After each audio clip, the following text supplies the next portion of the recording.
Hello, welcome to lovely Las Vegas for Coast to Coast Hoops with myself, Greg Hoops Peterson, now part of the VSiN Family Podcast. We've got a superb podcast for you. We're going to be joined in a few minutes by one of our good friends, Colby Dant. He does such amazing work over at the Sports Gambling Podcast Network. We're going to be discussing the landscape of what we've seen here in the transfer portal and in college basketball in general over the last few weeks. We're going to be chatting with him about what we've all noticed in terms of these power conference teams and some of the moves that they've been making as well, how some of these mid-majors are looking to be able to build themselves up as well. It's going to be a nice wide-ranging chat, and we're also going to be talking about some of these coaching moves, which ones have been great, which ones have been a little bit more suspect as well, so we'll do that in a few minutes. And then in the final segment, I'm going to give you guys a roundup of all the news and notes that we saw in college basketball on Saturday. If you do have a question, comment, segment idea, what have you for this podcast, you have one of two ways we offer those in. First one is my Twitter/X timeline at GUNet_81. Keep in mind, Larry naming does not matter, so as per usual, please send these into the timeline, and the other way is via an Apple Podcast review. If you rate this podcast 5 stars, it is very much appreciated, and from there, you're able to fire in whatever you'd like to hear on this podcast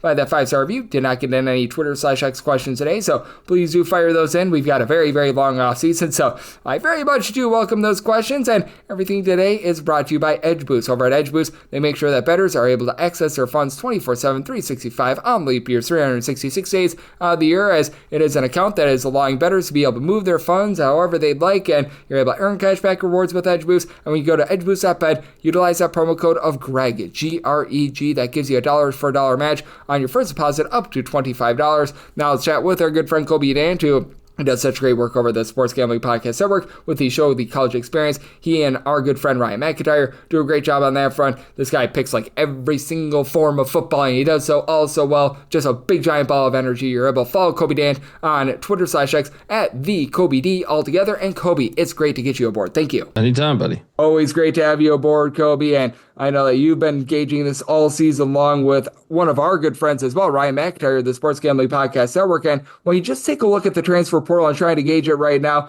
how do you take a look at things? Because it's just so wild. And I feel like right when you think that you've got these teams figured out, you just have like 500 moves that impact the entirety of the conference completely differently. And it's just been very much a moving target here in the offseason, which is the sheer amount of moves that we have seen with all these guys transferring. Oh, I mean, it's crazy times. Every coach is screaming guardrails, and for the most part, I think I was okay with the players transferring, but maybe I'm starting to swing the other way now just because it's so many and it's hard to sustain to know what your roster is. So, I mean, if from a marketing point of view for the sport, I think that's a challenge of theirs, is just the fact that how many teams will have more than 60% of their roster back? I mean, you always had that with graduation, but now you throw in the transfer portal and it's a bit crazy. But hey, one of the things I do like is the fact you can address a weakness on your team, though. And I think that's always a cool thing to do. So many years, if you knew your roster, man, if you had great guards, but you needed a big, you couldn't get a big. Now you might be able to finagle a way to go out there and get a big. Yep, I think that is so big in this day and age. And I'm so glad that you brought up the big man as well, because I do think that that's an interesting point of interest with regards to this offseason as well, because we remember last offseason, the likes of Great Osibor and company got paid big time. And a lot of those teams that paid those big men, they came up very, very small. And how do you take a look at things in this day and age of college basketball? Because I do think that you just need to be allocating resources to a lot of different positions. And if you're spending all your money on a big man, like I'm looking at you, Washington, and what you did last season, typically leads to, shall we say, a little bit of rough results, because I do think that in this day and age, the big man, even in terms of college basketball, is starting to be devalued just a little bit, though I think that we both agree much more value on the big man in college rather than the pros. 100%. And it's something, though, I still believe in big men. I think it's just why allocate that much money to that instead of like maybe coaching. But yeah, you make a great point. Great Osibor was able to cash in. Washington wasn't great, but it was year one of Danny Sprinkle there. So, but Eddie Lampkin was another one you saw get a big paycheck up at Syracuse. Didn't work out. Yeah, you're right. But at the same time, like we're not that far removed from seeing UConn Purdue, where they had pretty good bigs in that matchup to 2 years ago. So I still think it matters, but you better just make sure you're dialed in on the coaching front. And obviously I love guard play when it comes to March. Yep, and we did see that this season as well. All the teams that were able to make the Final Four, they were very rock solid with regards to their guards. And I do think that it's going to be very interesting to see what we get out of a team that you were referencing, because you were talking about just so much experience coming back. And you mentioned big men, Purdue bringing in Oscar Clough and being able to bring back that guard tandem. I think that that's one of the biggest headlines of the offseason, because while so many people want to talk about these transfers, they want to talk about how so many of these rosters improved. I mean, just making that one improvement and keeping their own. I think that that is absolutely massive in this day and age. And there's nothing about everything I'm looking at right now to say that Purdue is going to be anything other than a top 5 team entering into the season. Oh, you got to be buying in. I mean, me and Ryan McIntyre were just talking about that the other day, not even on a show, but just trading a phone call about how good they're going to be. I think you have to have them as kind of a preseason top 5 team. You know, even this past year, you know, losing Zach Edey and Mason Gillis and a few others, like they kind of reloaded. Now, it wasn't as dominant, but it was still a really impressive coaching job by Matt Painter there. And now you look at, like to me, I was trying to fill out a preseason top 25. I think you have to have him in the top 5, at least top 10. I don't think it would be a good top 25 if you do not have them in the top 5, the top 10. Yep, I'm right there with you. It's been impressive what we've seen out of them. And in the way that I just swing right now, as we do have our good friend Colby Dant of the Sports Gambling Podcast Network joining me on Coast to Coast Soups, it's just buying into more of these teams that they do have the experience, like Purdue has coming back. Houston is obviously one of those prime examples as well. And under the radar out there in the mid-major ranks, I know that one of our good friends, Rocco Miller, was alerting me of this, the way that Illinois State is very much going to be running it back this year. The more that I look at them, the more that I like them. I'm just willing to trust in those teams a little bit more, especially if you're looking from a betting perspective just early on during the season as well, because I do think that we saw this a lot more even last season as well. These teams that have a bunch of transfers and moving parts, they just take a little bit of time to gel, whereas in November and December, if you have a team like an Illinois State, for example, I would be willing to set them as a favorite against many teams that I'd be setting them as an underdog on in, say, January and February. Yeah, 100%. I think that's something to pay attention. Not only this year, I think the past couple of years, ever since the portal's kind of gone crazy. You look at some of those Musselman teams at Arkansas, and heck, you can even say Calipari's Arkansas team last year. They played way better down the stretch, but Musselman's teams, like that was the thing with Arkansas. You knew they were going to struggle in November and December and even a little bit of January, but they'll get the thing rolling. But his team's always had so many transfers,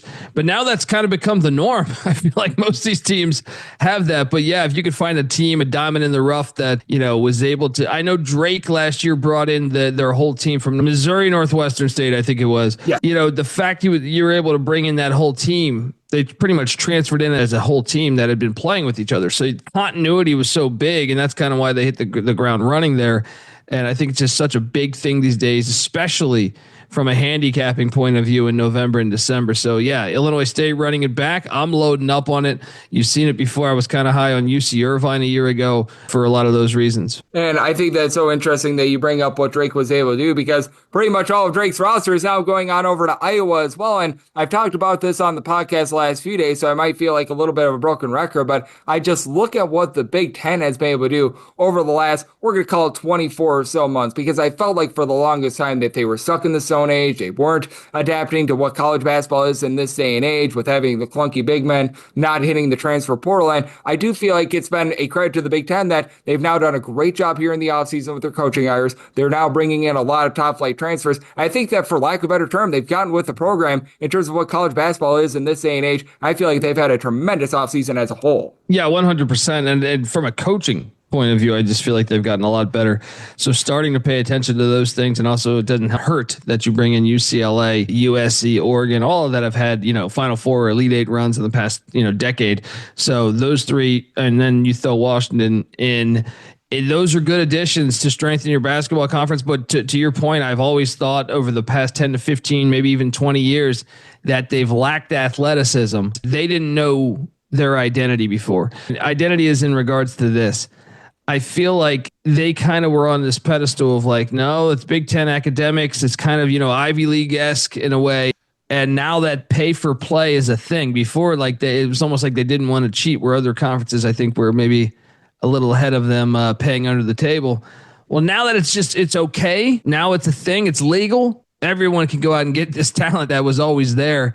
It is in that regard, I think, refreshing from the conference point of view to see them make big strides. But yeah, from a coaching point of view, I'm one that I think Buzz Williams is an upgrade for the University of Maryland. I also think Musselman will get it going in year 2. I think Sprinkle will have Washington going in year 2. And I like the Medved addition at Minnesota.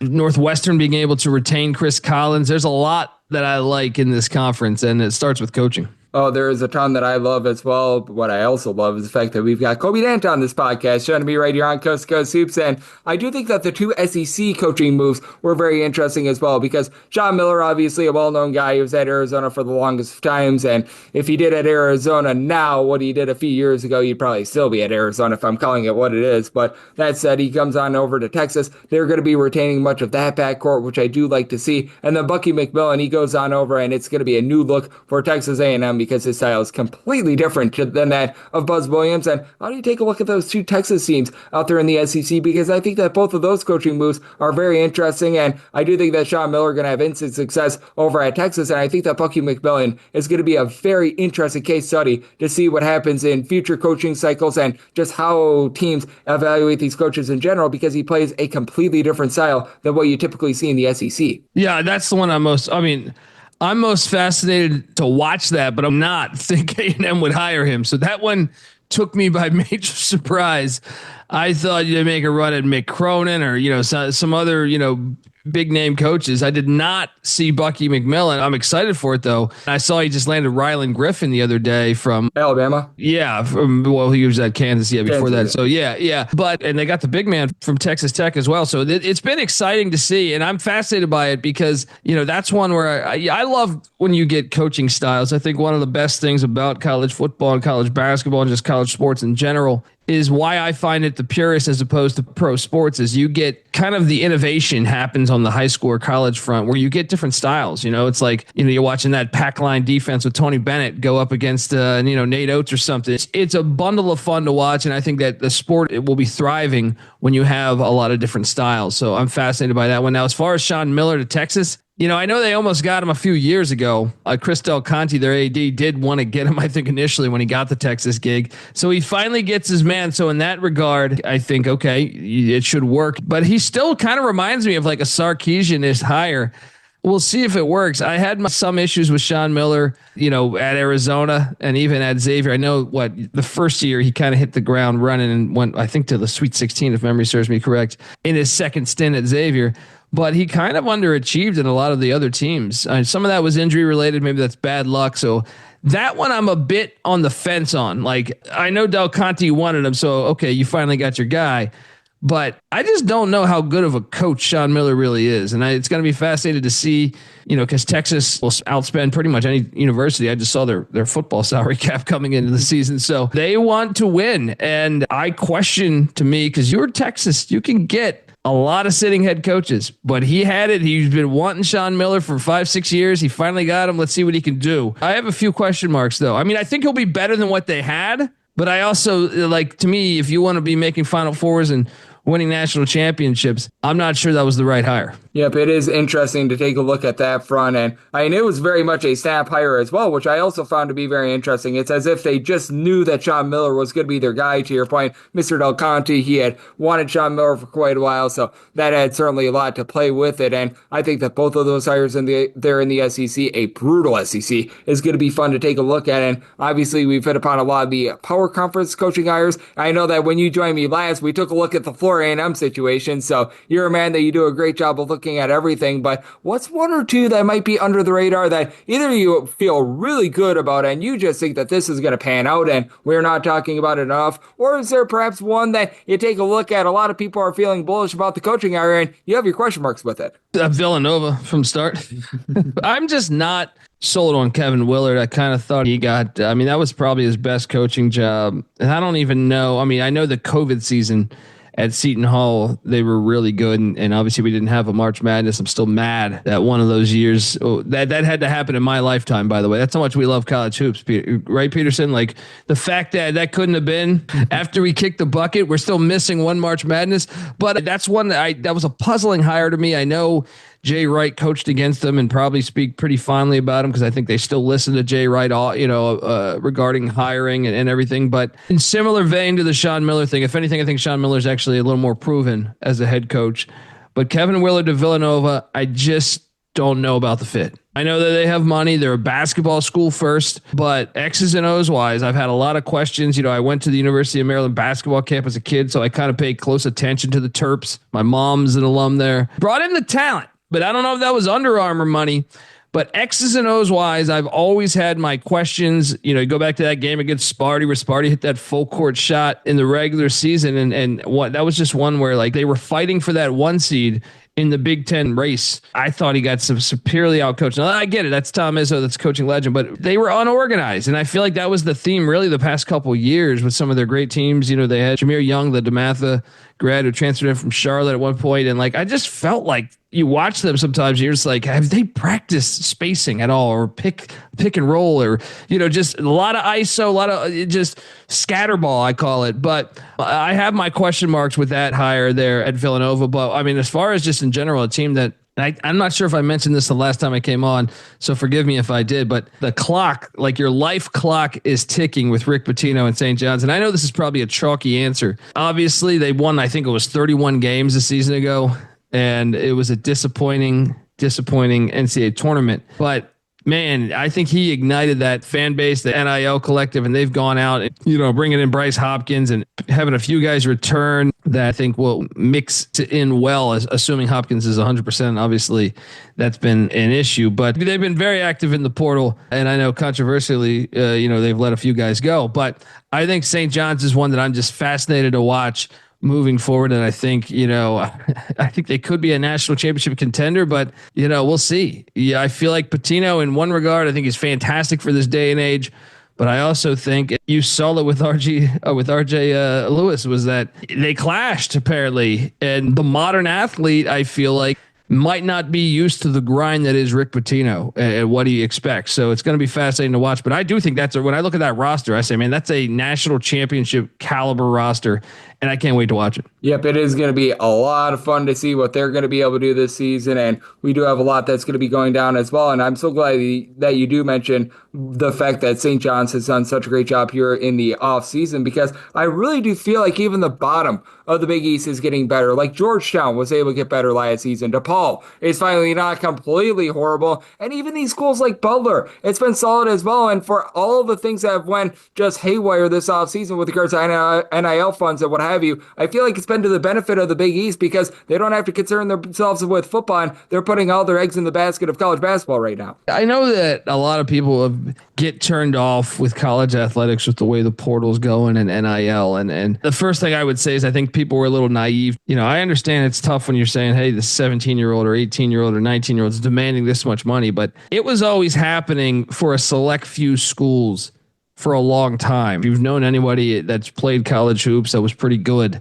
There was bags of money that was getting funneled through the shoe companies, but it was going to select programs. I think this is better that you got everybody has a shot and it's legal. So I understand it might be a little more chaotic because of that, but don't look at it before as like this was such an innocent game, because it wasn't. Behind the scenes, if you knew anybody involved with the sport, people were getting paid for a long time. I mean, I read a book about the 1950s Texas A&M football team getting paid. So it's been happening for a long time. But this day and age, I think there's some really good things that are coming out of it. In a way, if you can put aside the portal thing, that we are in a very good era for college basketball. That's one that I would say just pump the brakes on. It's going to be fascinating to watch that, because these schools, I know Georgetown and Butler and Villanova have football, but they don't put football first. They're in the FCS. It's going to be fascinating just to sit back and watch, just because of that. We were in this era, we've never seen it like this before, where you got a lot of universities basically choosing, hey, let's do this with football, let's do this with basketball. Ohio State won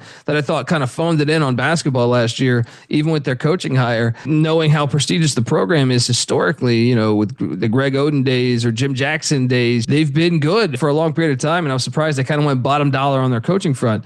So you clearly saw them go all in on football and kind of, hey, give basketball the back seat. Well, now you're seeing the opposite with some of those Big East schools. When Cooley got hired at Georgetown and Holtman at DePaul, I liked those hires at the time. I thought they could be the guys to strengthen those basketball teams. I think Cooley will probably revive Georgetown to being a tournament team. Holtman's got his work cut out for him, but there was a point where DePaul was really rolling. But I think it all makes for a great Big East, and I think it makes college basketball better personally.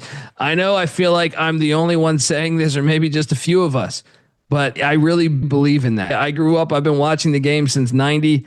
Yes, it's nice to have the teams intact. There's a flip side where, it is sad to see a whole roster, in the Summit League have a great run and then that team just get plucked apart. I get it. That's sad. But I also think, man, I remember watching UNLV in the 90s when they had everything going with the Tark Shark and they were beating teams by like 100 points.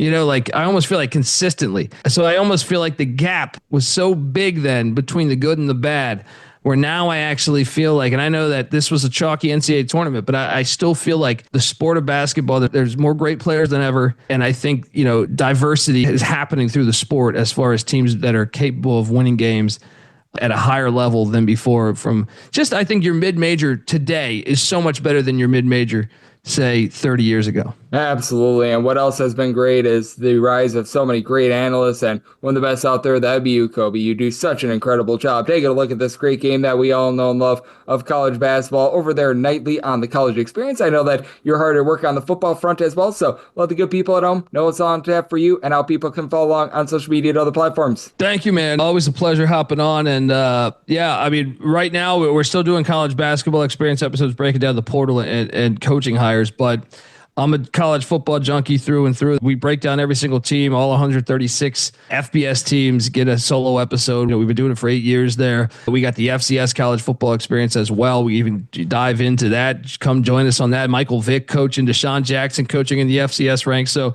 check out both those pods. The College Basketball Experience is still rolling along, year-round episodes, and also the College Baseball Experience with Road to Omaha heating up. So check us out if you can, part of the Sports Gambling Podcast. And thanks for having me on your show, man. Absolutely. It is always great to be able to get our good friend Colby aboard. Such great insights every single time, and whenever he joins me, he lends just his best. So a big thanks to Colby for joining me on Coast to Coast Hoops, now part of the VSiN Family Podcast. And coming up next, let's get you guys a roundup of the news and notes what you saw in college basketball over the last 24 hours.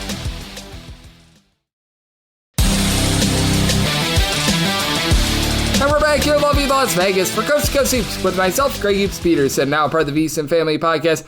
Always a pleasure to be able to get Colby Dant aboard. He does such amazing work over at the Sports Gambling Podcast Network. Taking a look at this great game that we all know and love of college basketball. Every single time he joins me, he lends such great insights. He did so once again today, so a big thanks to Colby for joining me in the last segment. Now it is that time of the podcast, and I lend you guys the news and notes we saw in college basketball over the last 24 hours. Georgia Tech gets on the board for a transfer as Lamar Washington. He was over last season at Pacific, began his career at Texas Tech, was a relatively highly touted guy coming out. He has decided that he is going to be going to Georgia Tech. It's a very interesting Georgia Tech team, to say the least, as I do think that Damon Stoudemire is doing things right with them, and I believe that he's doing a relatively good coaching job. Now, for Lamar Washington, not necessarily a guy that's going to be lighting you up from three-point range, and the turnovers are a little bit of an issue. Both he and Pacific had a little bit of an issue there. He was able to grab the team about 5 boards, 5.8 assists, 1.7 steals per contest. So at 6'4", he was able to do it all, but starts at 3 turnovers per game last season was a little bit costly for them, so that's something that you do want to take note of, and obviously that was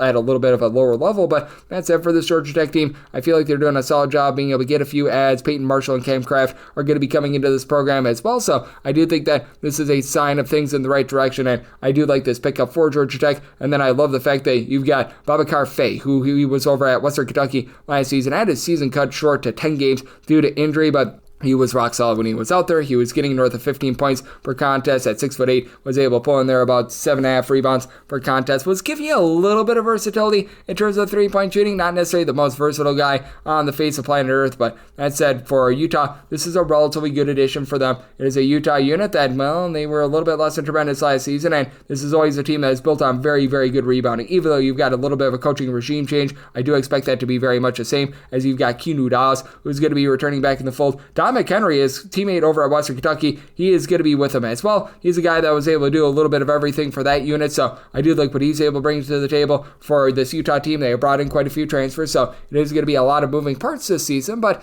that said, I do think that this has a propensity to be able to work out. I do think that this is going to be a solid pickup for them, and I do like what I'm seeing on that front, so that's a relatively solid add. You saw Hans-Louis Janou, who he was over at Lanier Rhine. He was over at the Division II level last season. He was averaging about 13.5 points per contest. He has decided that he is going to be going to South Alabama. DeJohn Humphrey, who was over at Bowling Green last season. He was averaging about 5.5 points per contest. If I'm not mistaken, he began his career over at Holy Cross. A little bit of his 6'4" combo guard that left a bit of something to be desired from three-point range. He has decided that he is going to be going on over to Sam Iamford for Humphrey. Last season did shoot about 39% from three-point range. His prior years had been a little bit less than savory from three-point range, a career about 34% three-point shooter, but a relatively solid add for Samford. As we know, they're trying to pick up the pieces after they lose Bucky McMillan last offseason, but that said, I do think that this is a Samford team that is going to be able to maintain just a little bit of havoc in general. I do think that this is going to be a very interesting group with bringing Cade Norris along with the other Norris that comes in from Old Wright State. Those two guys should be able to do a nice job of being able to just team up, be able to give you a little bit of something there. Dylan Faulkner, who was over at Lipscomb last season, he's a rock solid add as well. Jackson Pollard, I like what he's able to bring to the table. For Samford, it's certainly going to be a new look for them, but being able to bring in a guy in Humphrey, who has always been solid out there in the MAC and was solid over in the Patriot League. Can't say that he was necessarily a dominator, but I do think that he's going to be able to go out there, give you a relatively good showing there. And then Marcus Randolph, he was over at St. Peter's last season, rock solid defender, 14.5 points, is able to give you about 3.5 boards, shot in the high 30s from three-point range. He's decided that he is going to be going to LaSalle, and for the Explorers, they certainly are going to be exploring a little bit of a new future in general after Fran Dunphy steps away in the offseason. But you know what, for this LaSalle unit, I really think that they've done a nice job of being able to add some nice pieces in the transfer portal, and this is going to be a bunch that is going to be a little bit of everything. I can't necessarily put my finger on the pulse as to exactly what they're going to be this season, but you do know that this team is going to be very rock solid defensively, and they've done a nice job of being able to bring in some solid shooters. Obviously, bringing in Randolph, a guy that was a part of a St. Peter's team that they play slow and control, but he was able to shoot it from three-point range is a nice add. Noah Collier was able to show some versatility in an up-and-down system at William & Mary is good. Justin Archer is going to be able to give you a bit of something down low, and then you bring in the Harrises of Josiah Harris and Truth Harris from Radford. So I like what they're putting together right now. It might not be an amazing three-point shooting team, which is a big reason why you bring in Randolph, so that's a nice piece to the puzzle for this team, and this is going to be a solid piece to this puzzle as well. So you've got Jackson Ellingsworth. He last season was over at UT Arlington. He was able to log for the team about 5 points per contest. He's decided that he's going to be heading on over to Arkansas State. As we know, with Arkansas State, it's going to be a little bit tumultuous with them this season when you lose a coach like Brian Hodgson was. He was one of the, in my opinion, better mid-major coaches in all of college basketball. That's going to be a little bit rough, and obviously when you lose your coach like that, you get just completely depleted in the transfer portal. But that said, they brought in TJ Caldwell, who I really liked at Ole Miss. That was a really good ad for them. Jalen Hampton, he's able to give you some nice versatility. He was rock solid down low. Matt Amon was quite literally the lone guy that made a shot for Stephen F. Fawcett, and this feels like it's just going to be more of a depth ad than anything else with the way that Arkansas State has brought in someone like a Chandler Jackson as well. So I actually really like the way that Arkansas State has picked up the pieces, and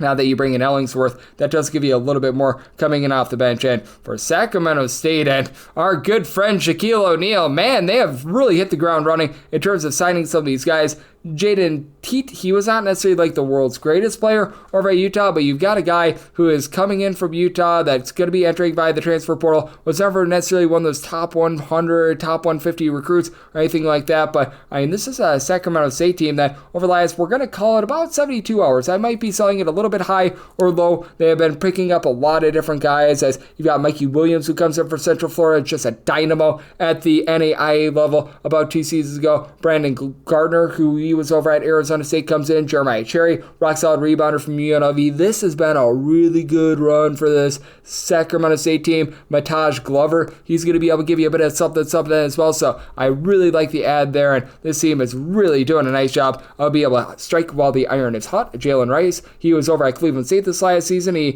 played one more game than myself. He was a bit of a reserve 2 seasons ago. He has decided that he is going to be going to Nichols, and with so many teams dipping into their NIL collectives out there in the South Southland, which they've really done a good job of being able to spend some money over the last few seasons. It's about time that Nichols gets with the program, because when Nichols has brought in transfers, they typically have been able to hit on them. Now, they might be a little bit more selective because they know that their system is very much procured to specific guys, but other than Chaden Stone, who was over at UMBC, and I'm going to call it what it is, not a guy that necessarily gave you a bunch of production over at UMBC, they haven't necessarily been bringing in too much. They are going to have a few guys returning from a season ago, but do have to wonder if they're just getting a little bit of a slow start, and if it's going to be tough for them to be able to build out a roster that they can feel good about. I feel good about this one, though. Loyola Marymount, they're going to be bringing in Tanner Thomas. He was over at Sacred Heart last season. He was shooting it at about 40% from 3-point, 14.5 points, 6 boards as a 6'6", little bit of a combo player. This guy is one that I really like for this Loyola Marymount team, and for Loyola Marymount, they've been very hit or miss in terms of their transfers